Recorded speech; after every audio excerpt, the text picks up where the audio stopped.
Good morning, Earthlings. How you doing today? Josh Poet with you here for another round of First Contact.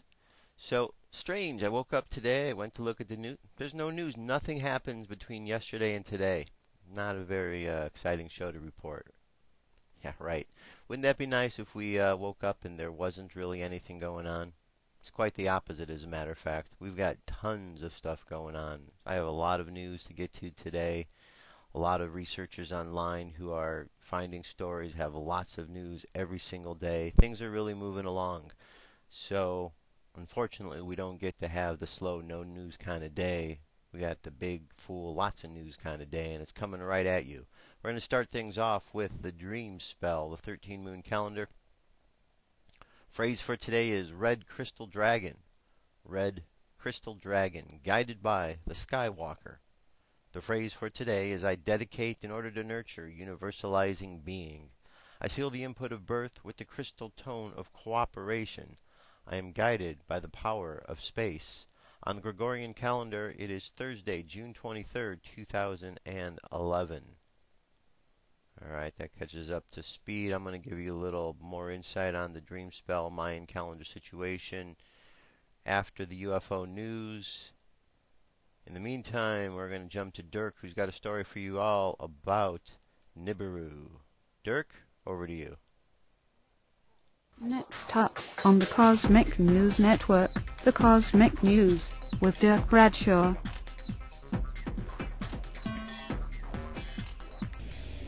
Wake up every morning to First Contact Radio with Joshua Poet. Starts at 8 a.m. weekdays. And of course, you can hear it anytime at firstcontactradio.com. And of course, the Cosmic News Network.com. Check it out.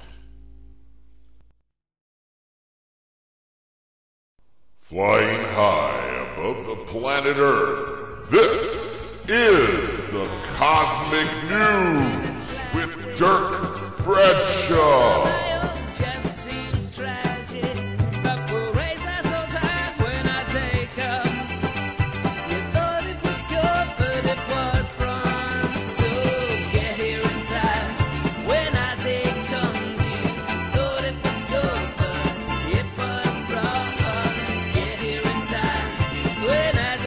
Hey there, boys and girls, children of all ages. It is time for the Cosmic News with Dirk Bradshaw. I am Dirk Bradshaw. And tonight, what does Nibiru, Comet Elenian, the Spiral, the Nephilim, and the Anunnaki all have in common? Well, the last time they were seen by the human race was during the period prior to the Great Flood. The last time the spiral was seen in the skies of planet Earth, it was a sign that the red planet Nibiru was approaching our solar system. And this was during the time that the Anunnakian race and the Nephilim race were on Earth breeding with our planet's inhabitants, creating a new race called the Homo sapiens. Tonight, we connect the dots on what's really happening with this NASA Elenian Psych Ops that is a cover a brown dwarf black star that is approaching the center of our solar system. You are definitely going to want to watch this.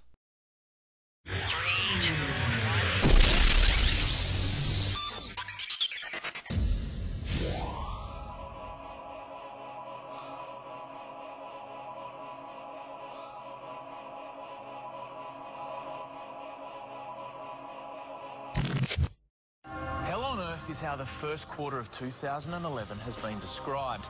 No sooner had one disaster ended, another began.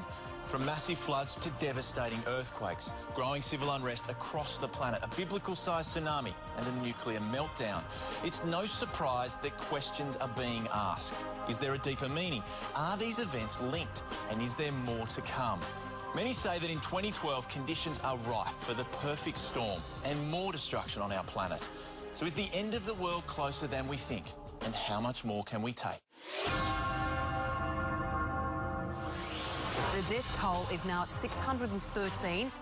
Christchurch has been hit by a devastating earthquake. An unknown number of people are still trapped. It's been nearly 24 hours since a powerful earthquake touched off a huge tsunami that swept across Japan's east coast. Our thoughts and our prayers are with the people of Japan.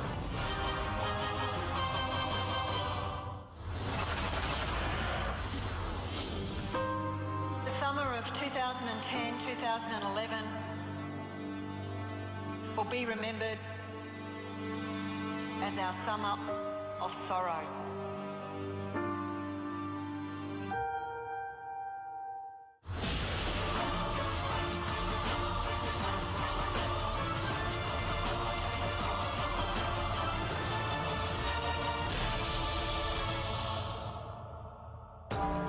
There is no doubt we've all been shocked by the events of the past 100 days.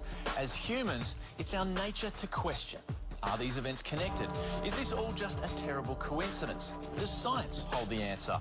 Or is this the beginning of the end, with December 2012 the final date?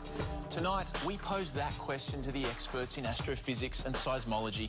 We hear from authorities on religion and ancient mysticism, and we get some plain speaking from skeptics too. Is this panic for no good reason, or should we be concerned? You decide. As planet Earth woke to the first day of 2011, residents of Argentina woke to a massive magnitude 7 earthquake.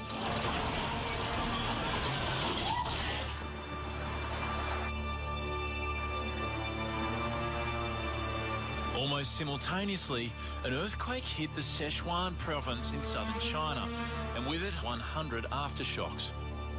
Around 148,000 people found themselves homeless on the first day of the year.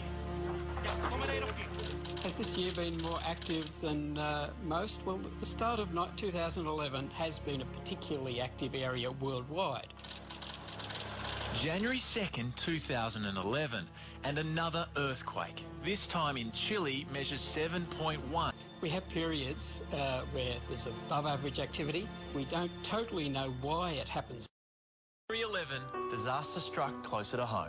Queensland was experiencing the worst floods in living memory. Well, just 10 months after being hit by a once-in-a-century flood, the people here are now bracing for an even bigger round 2. It's not a pretty picture. Is it worse than what we thought it would be? Oh, without a doubt. This disaster has rewritten history. The recovery will have to match.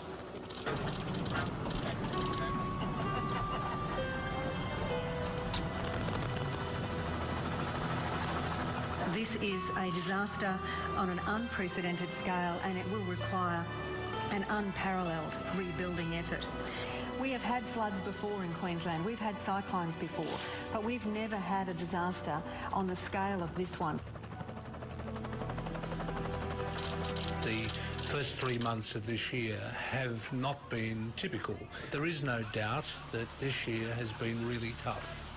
Well, look, the floods are obviously tragic. People died, lost a lot of property, and I'm upset about that. But in another way, I also see this as a return to the Australia that was wetter about 30 or 40 years ago.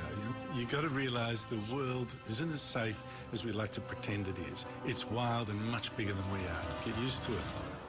A Category 5 cyclone Yasi smashed into North Queensland at midnight with wind gusts well over 200 kilometres an hour. There's no doubt that we've been king hit by these disasters.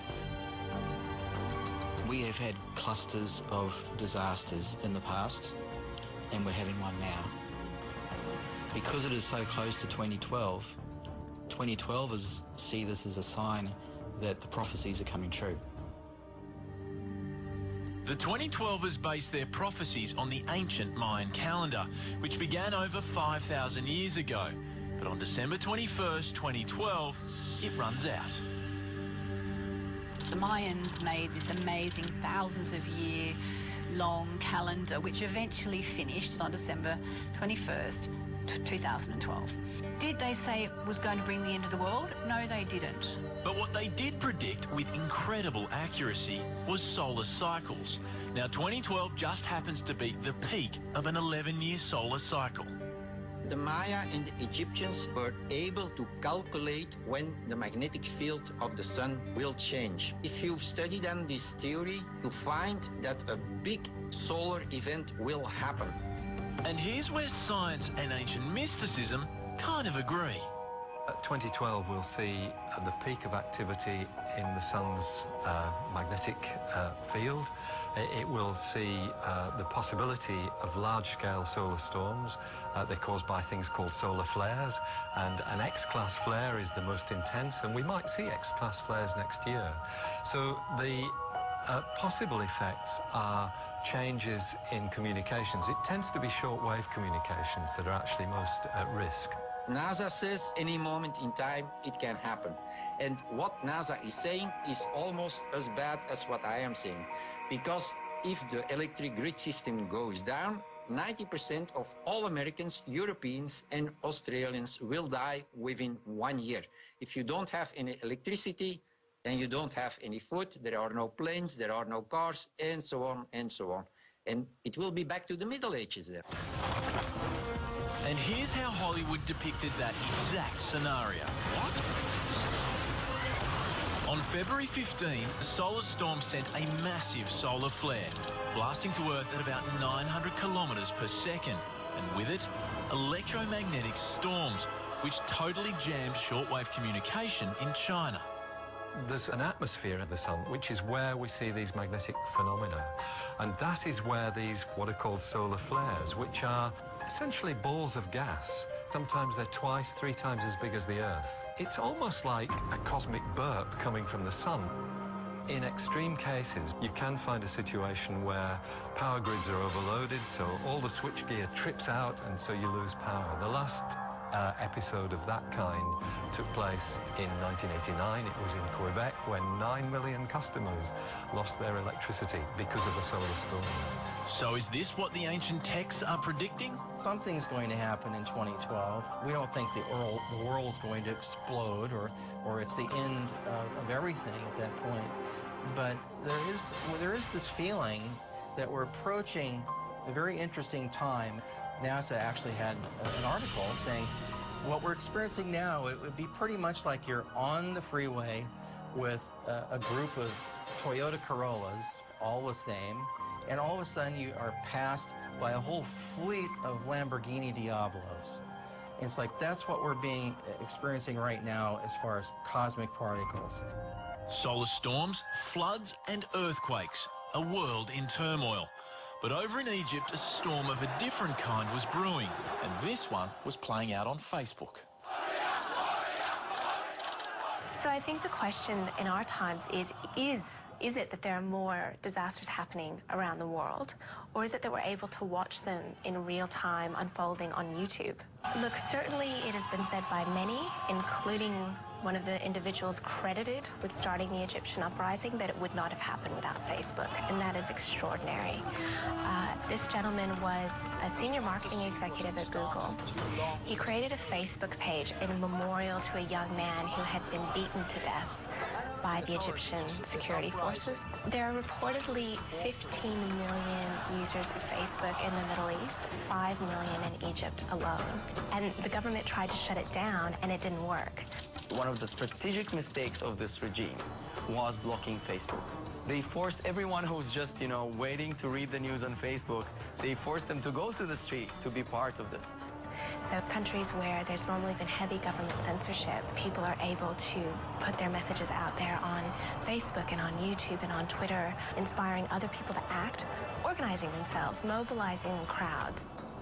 In February of this year, the interest on 2012 websites spiked again, when for the second time in less than 6 months, nature unleashed its fury on Christchurch, New Zealand.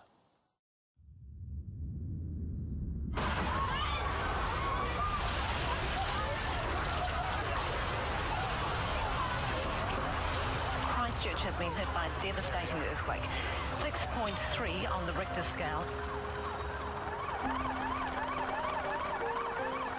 While we all watched in horror the images of Mother Nature at her worst, humanitarian organisations were quick to point out that this was society at its best. We have some people who were involved in Queensland, and then first of all the floods, and then the cyclone, and then involved in Victoria, and then were involved in the New Zealand earthquake. You feel as if you've lived 10 years in one, and the emotional impact on everybody, or any human being who cares, is very great indeed. It really has a huge impact. Believers in astrology say this was always going to be a time of turbulence. The last 100 days have been textbook that astrologers would expect for the move of Uranus into Aries. It's been chaotic, there's been social upheaval, and nobody really has any idea of what's going to happen next. Seismologists believe there is no way to predict the next massive earthquake. What they can offer is an educated guess. Earthquakes happen far more often on the plate boundaries, and earthquakes in anywhere on the plate boundaries, around the Pacific, wherever, are far more likely than elsewhere, and that's a pattern that's been recognised ever since earthquakes have been studied. We've got the Ring of Fire around the Pacific, which is the most active part around the world. About every 100,000 years, Melbourne or any other city will experience a very nasty earthquake comparable to the Christchurch or bigger. But we don't know where we are in the cycle. Still to come. You can be prepared or not, but you'll be the one begging if something bad happens. It is a life insurance policy. And an inexplicable connection between a prediction and an event. Just like Mubarak, it said Gaddafi will fall. Oh, man, I can't believe it's over. Where does the time go? Well, I see the fat lady's off the stage. She's looking right at me. It's time for me to go put her to bed. I hate goodbyes. So instead I'm going to say, until we meet again, I'm Dirk Bradshaw for the Cosmic News. Wake up. What if our government was responsible for some of the greatest crimes against this nation? Would you really want to know? These are big questions, but these questions deserve answers. It's time to demand the truth. People should not be afraid of their governments. Governments should be afraid of people. 9/11 was an inside job. Kennedy was killed by the CIA. Jimmy Carter saw a UFO. Answers to secrets you need to know. So wake up, wake up, wake up, wake up. Wake up, wake up, wake up. Wake up, wake up, wake up, wake up. Wake up, wake up, wake up.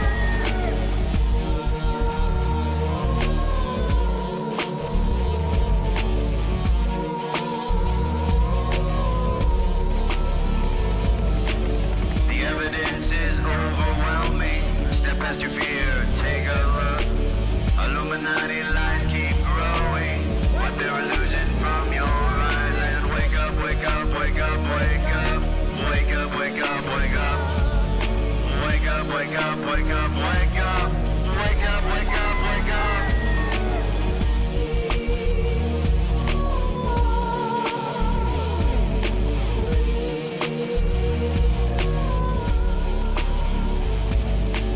What would our founding fathers say if they were alive today? Must be turning in their graves. Redcoats are coming, Big Brother's watching. Wake up, wake up, wake up, wake up. Wake up, wake up, wake up. Wake up, wake up, wake up, wake up. Wake up, wake up, wake up. One if by land and two if by sea, and I on the opposite shore will be ready to ride and spread the alarm through every Middlesex village and farm.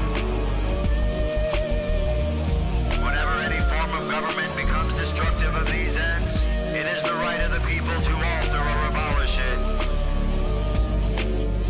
When a long train of abuses and usurpations, pursuing invariably the same object, evinces a design to reduce them under absolute despotism, it is their right, it is their duty to throw off such government and to provide new guards for their future security.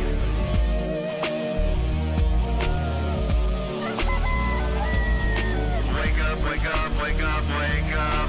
Wake up, wake up, wake up. Wake up, wake up, wake up, wake up. Wake up, wake up, wake up. Wake up, wake up, wake up, wake up. Wake up, wake up, wake up. Wake up, wake up, wake up, wake up. Wake up, wake up, wake up. Patriots arise. It's time to demand the truth.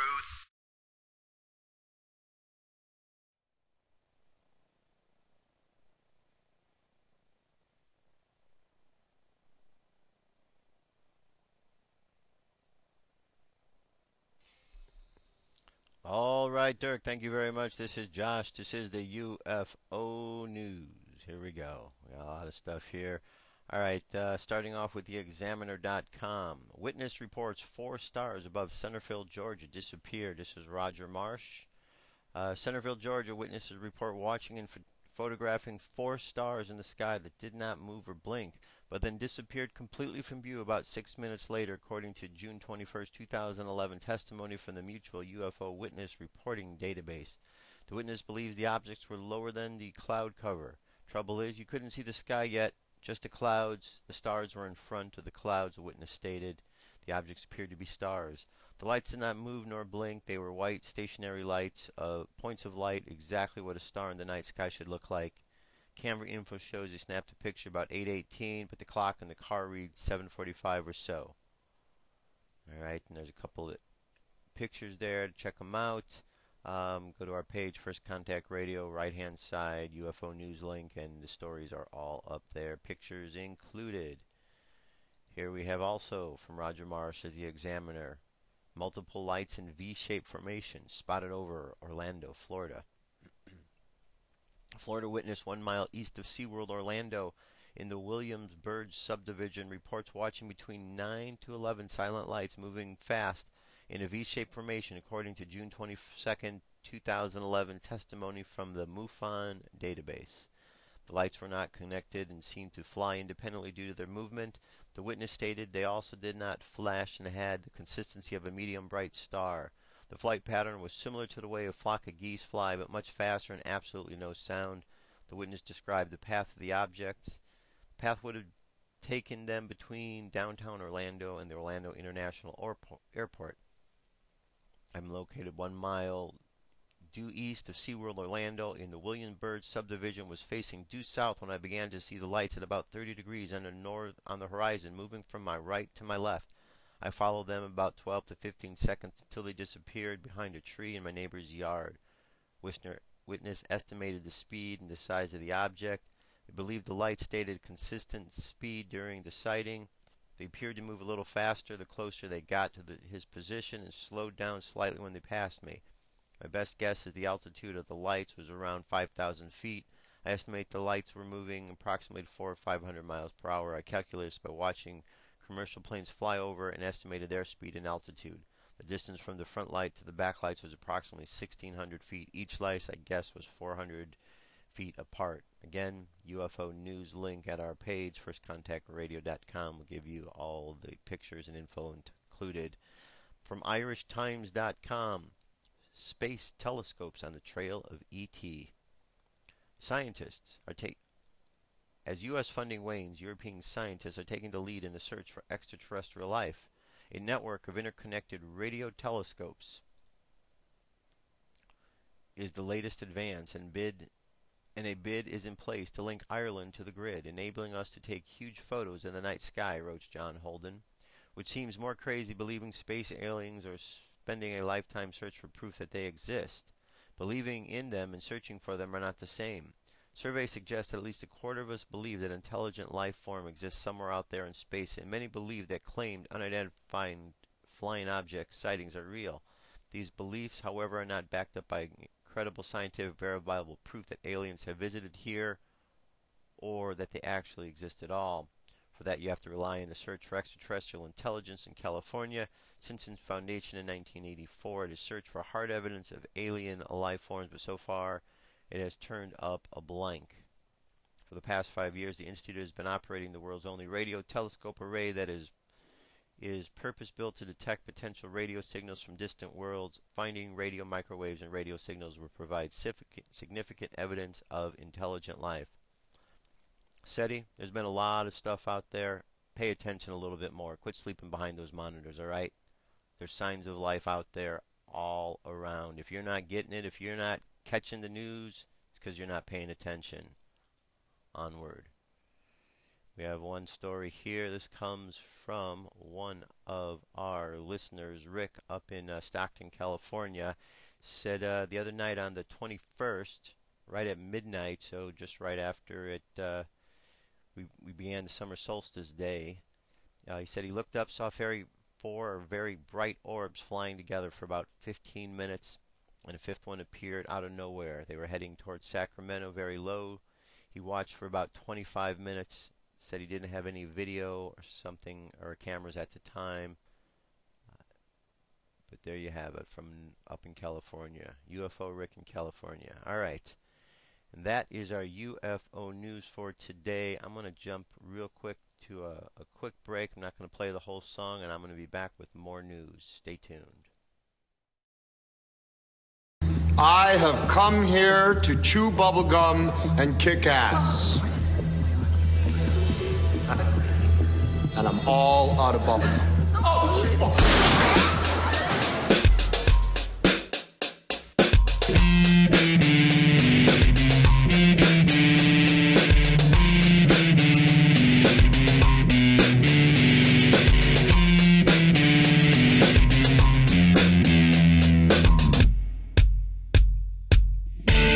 Underground is where they live,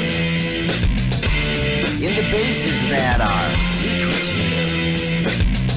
We're not supposed to know where they come from or where they go. And if you ask our leaders today, this is what they will say.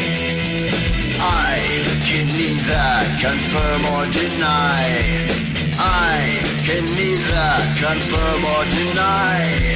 I can neither confirm or deny. What's up with their lies? I'm back, everybody. What is up with their lies? Okay, we're going to continue right on with the news here.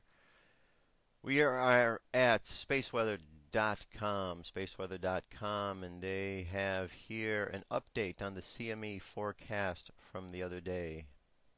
Let me bring you up to speed about what was going on with this. Alright, as you can see here from this graphic, here you go. This is the Earth right here. This little thing. Watch the CME come out.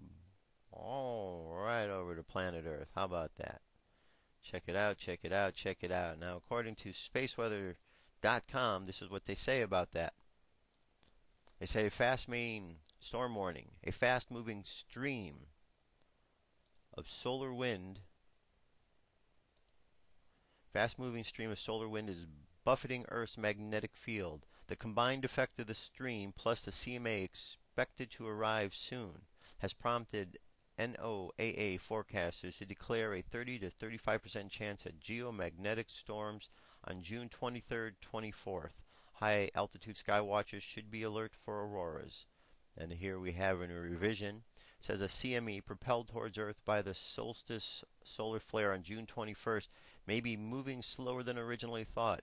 Analysis from the GSFC Space Weather Lab have downgraded the cloud's probable speed from 800 kilometers a second to 650 kilometers per second.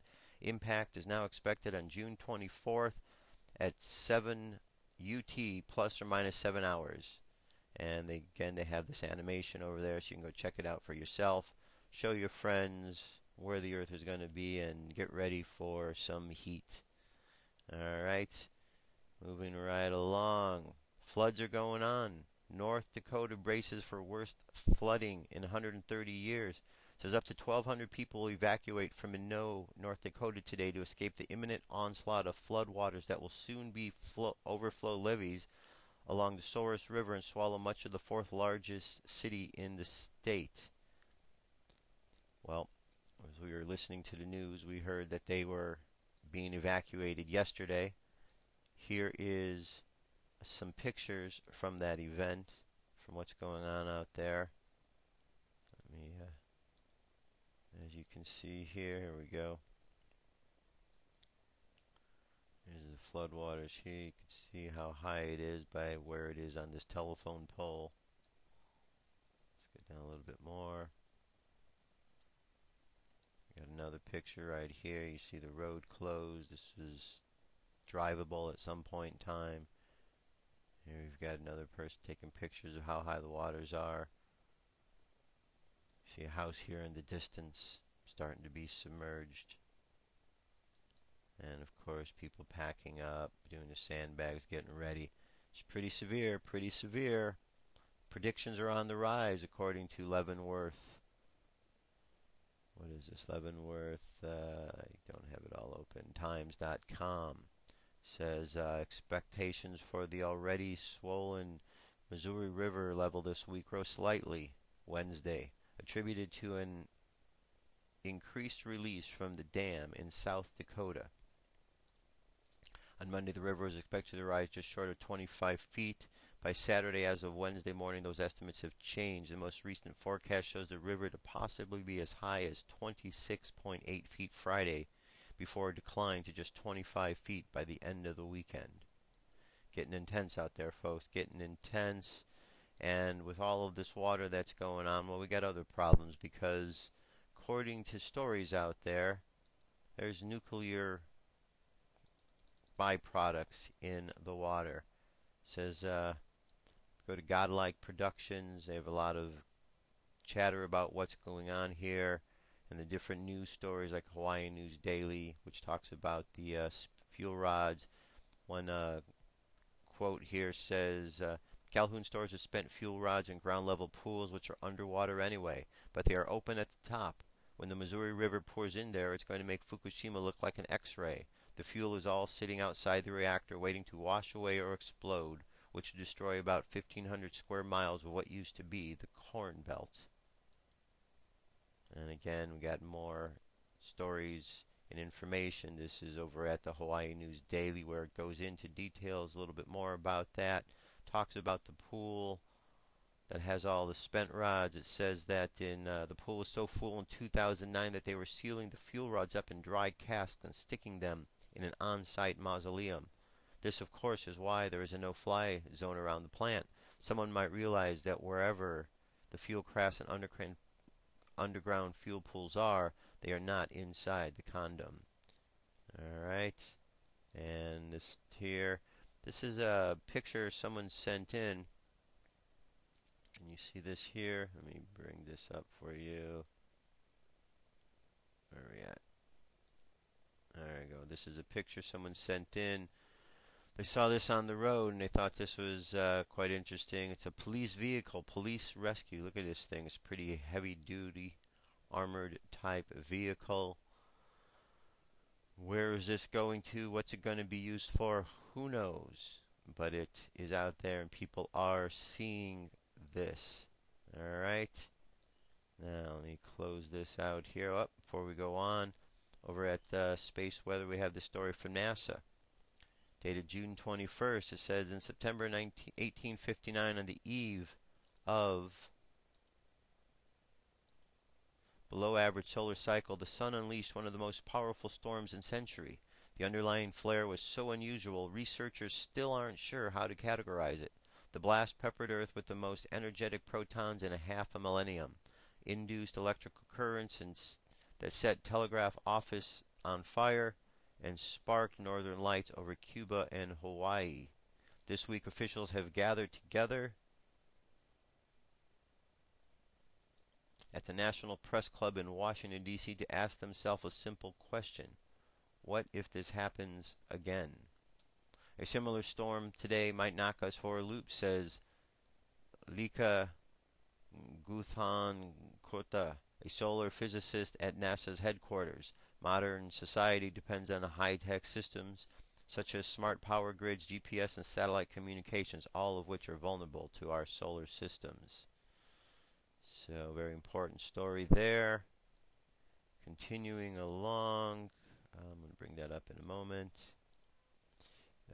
In regards to stories we talked about yesterday with troop movements, we've got some important issues right here. If you go down and you go to the Intel Hub, you can find information all about this here.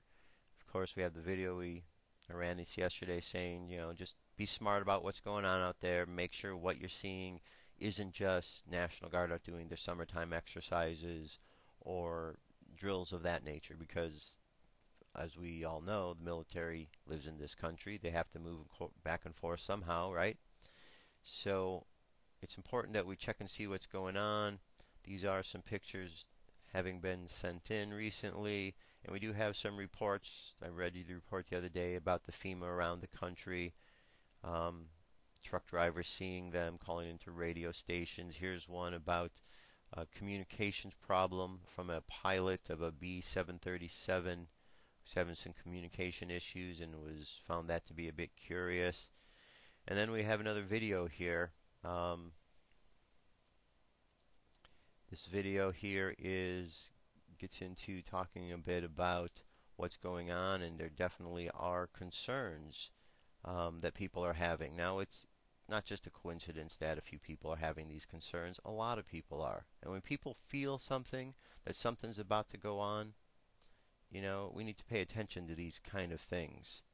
And right here, we've got another story. Obama's Sturmbürgerling is now rolling out in thousands of locations near you. Now, I know I didn't pronounce that right, but that was the brown shirts, Hitler's brown shirts, and there's a version of those these days, and they're called the TSA.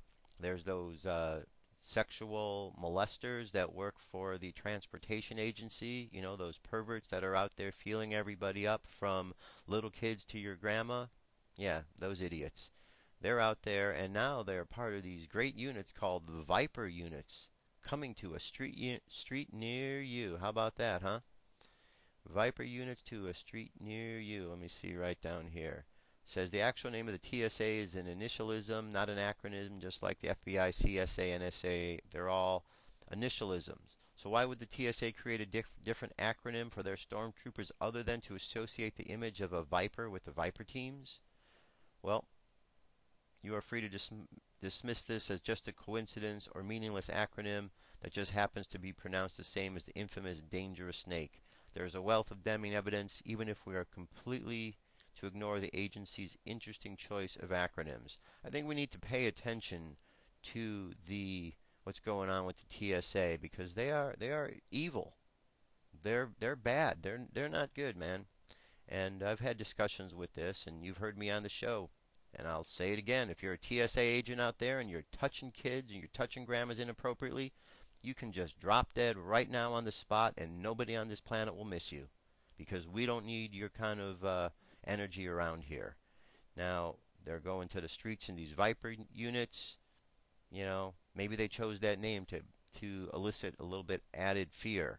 I'm just wondering when the day is going to come when we start hearing reports that people at these airports running into them are starting to punch the TSA agents. I'm actually quite surprised it happens yet. I'm surprised it hasn't happened yet. The day is coming. Someone's going to punch one, and then it's going to become a trend, because things are getting out of control. Things are definitely getting out of control. We do not need those kind of activities out there. If you're a TSA agent, come correct. Quit touching little kids. Quit touching kids. We don't need your kind of behavior on this planet. Now, moving right along here. This is a story about privacy. Yesterday, the FBI did a raid, crackdown, and I'm going to play a little bit of this story here, because during that crackdown, they went ahead and you listen to it right here. You tell me what you think. Let me set this up for you here. All right, here we go. Tell me what you think about this. I guess I got to play the video first. The server hosting contingency plans on the books. Here's one that you probably missed. A web server takedown and a seizure by the FBI. Well, that's exactly what took place in Reston, Virginia on Tuesday. FBI agents raided a data center in the wee hours of the morning, confiscating servers used by a number of companies, taking many sites offline. Now, it's kind of unclear what the federal agents were investigating at the moment, but folks say that it's an unprecedented move by the agency. Details, of course, are still murky, but let's see if our next guest can help us make sense of it all. Now, Declan McCullough is a correspondent at CNET News and joins us live now. Declan, what do we know about this raid so far? Hi there. Unfortunately, we know not nearly as much as we would like to know.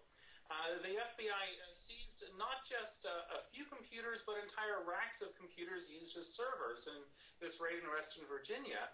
And it appears as though it was maybe a little overbroad. Like the FBI didn't quite understand how servers were configured. They took more than was necessary, and so then you had collateral damage. Some websites that were entirely innocent of any wrongdoing went offline as this collateral damage. What were they looking for, the FBI?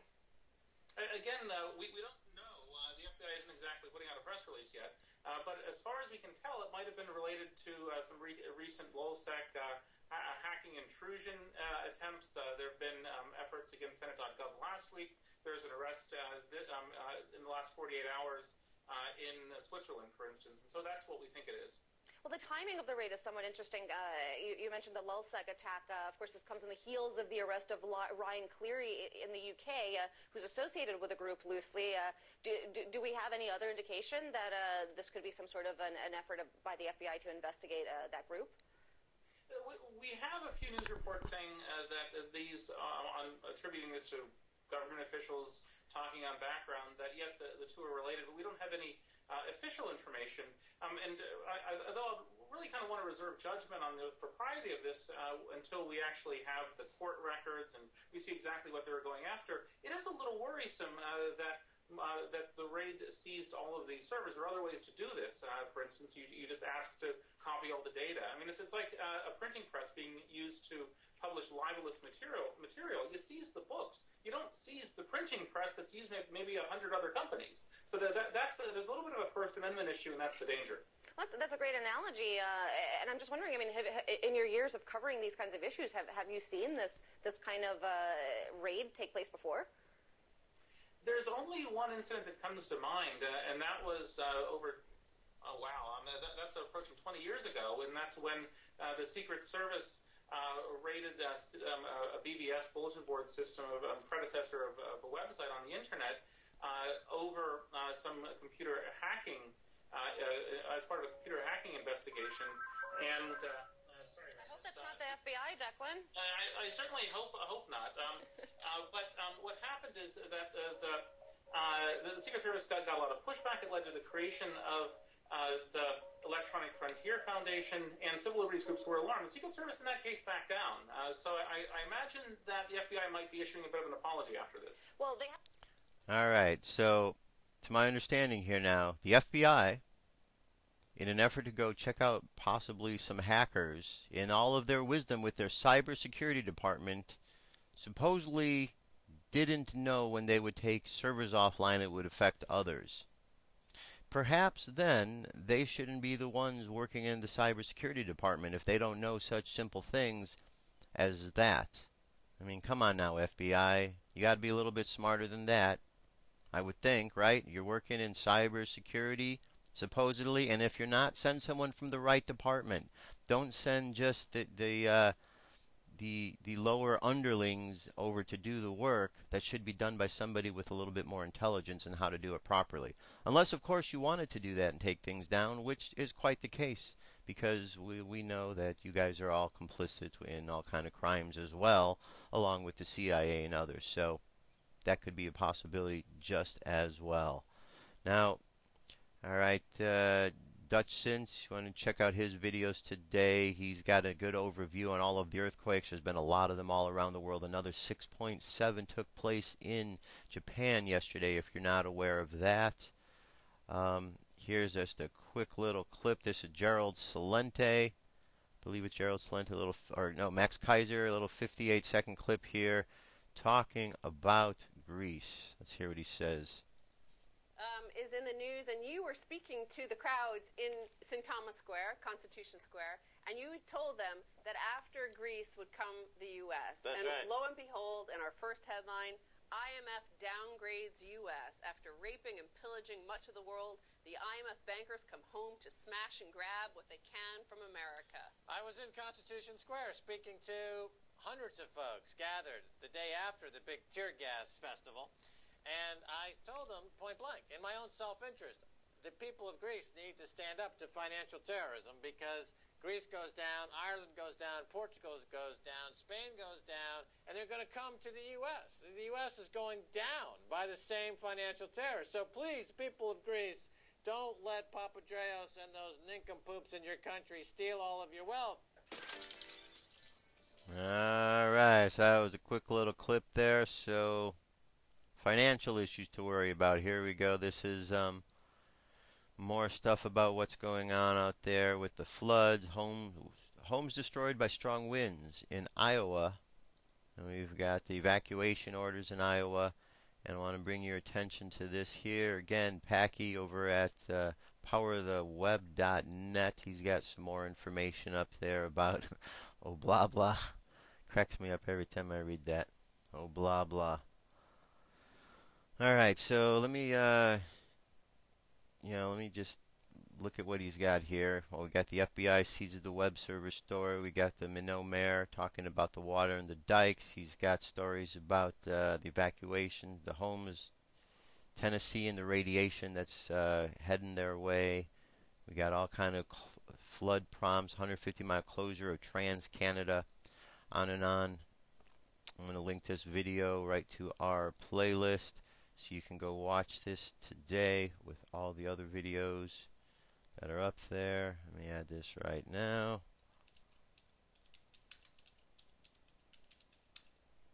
Okay, so after the show, I'll have everything situated and you can go check that out. Moving right along. Told you we had a lot today. Alright. First things first. Before we get to there.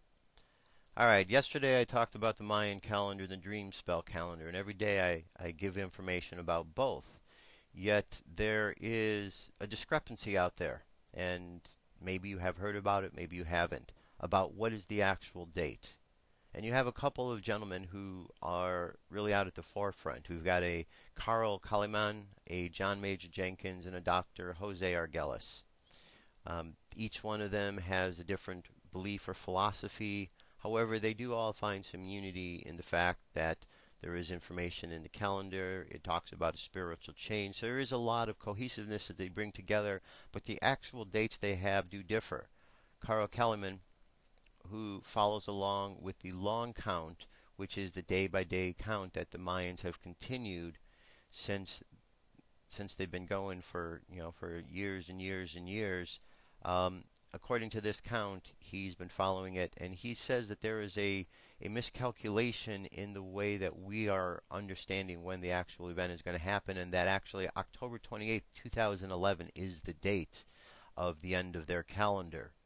Now, that is in opposition to John Major Jenkins, who also says that 2000 follows the long count, but he is saying that December 12th, 21st, 2012 is the date. And he, cites reasons why he believes this is the case. And then you've got Jose Argelis. Jose Argelis wrote The Mayan Factor, and he is the one who came up with the philosophy of the dream spell. The dream spell is the 13-moon calendar, the Zolkin. It is that grid of 20 rows and 13 columns. He said that the reason that his system is different is because he has taken the old wisdom and he's added to it a cosmic flair to it.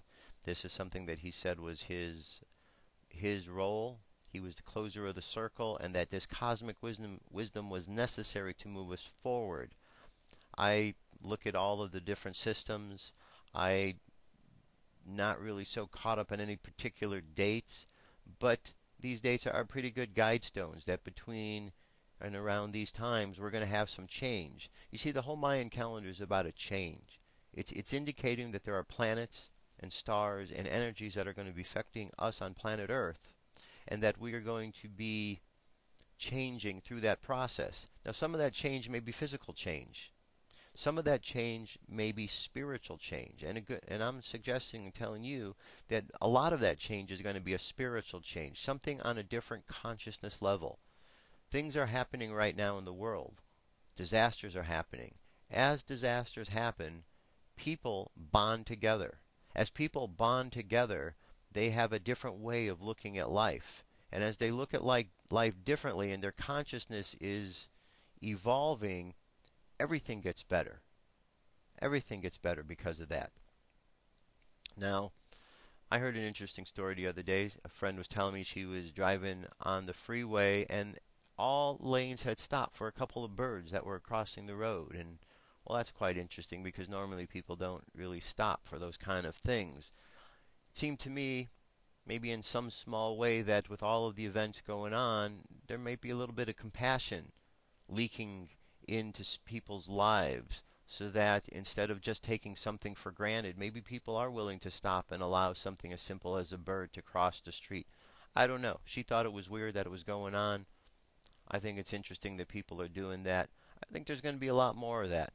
One thing that I do know is I believe in people. I believe in the spirit of the human beings on this planet and the ability of them to gather together. And yes, we're going to go through some tough times here. There's some changes going on out there, but I totally believe that we are all going to make it through this. We just need to stick together. There's going to be changes. There's going to be more floods. There's going to be more earthquakes. There's going to be more tornadoes and all different natural disasters. We're going to have to deal with a lot of things. I live my life by a philosophy of 2 words. Trust God. There's no word before trust. There's no word after God. It's just that. Trust God. Those 2 words have gotten me through life and many circumstances and situations, and I, suggest to you to consider that for your life. Consider the importance of God and Spirit in your life, because that's how we're going to get through this. Because by tuning into that spiritual energy within inside of you, by tuning in, you allow yourself to listen a little bit differently to what's going on with the world, feeling what's going on with nature and life, and in doing so, it allows you the opportunity to move in a different kind of synchronicity. That's what it's all about, paying attention to nature.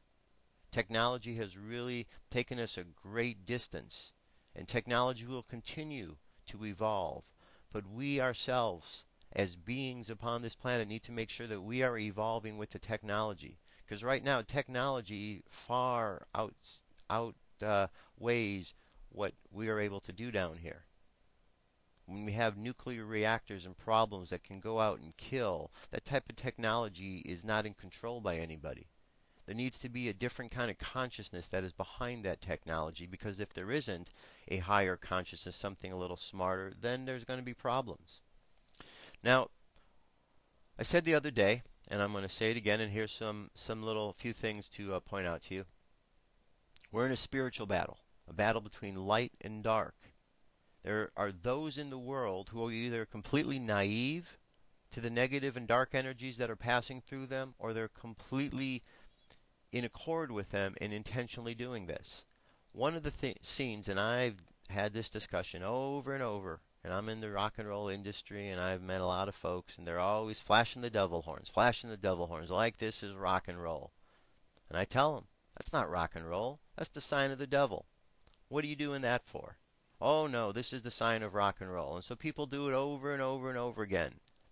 How naive and foolish you are to not understand that what you are doing, whenever you flip up signals of such nature, is you are energetically showing the dark force of life that you are in synchronicity with it.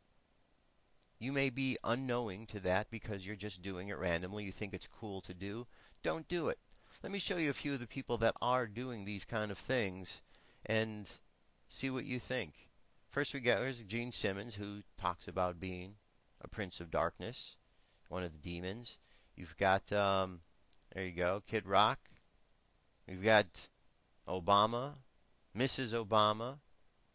There we have Sarah Palin, Bill Clinton. There's George Bush. Oh, look, there's George Bush and the missus. They're together, a little family affair right there. There they are again. They love to throw up those devil horns. There we got their daughter. She's in on the act too. There you go. Look at her. And there we go. Ahmadinejad. He's got it going on there. And we go. King Abdullah. France President Sarkozy. Look at this. There's old Dick Cheney. Liz Taylor. Prince William. Hey, probably not surprised from all the stories you're hearing about Prince William. Paul McCartney.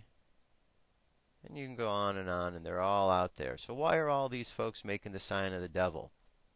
Because maybe they don't really care. Maybe they are allowing that energy to flow through them.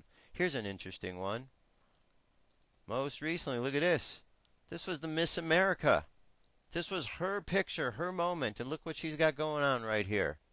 In her moment, right there, Miss America flashing up the devil horns. Now, I'm not the first person to question about this, because if you Google Miss America devil horns, you'll find other people up there asking the exact same question. Why is she out there doing this? Well, if she won, and she's giving a salute to Satan, maybe that's why she won.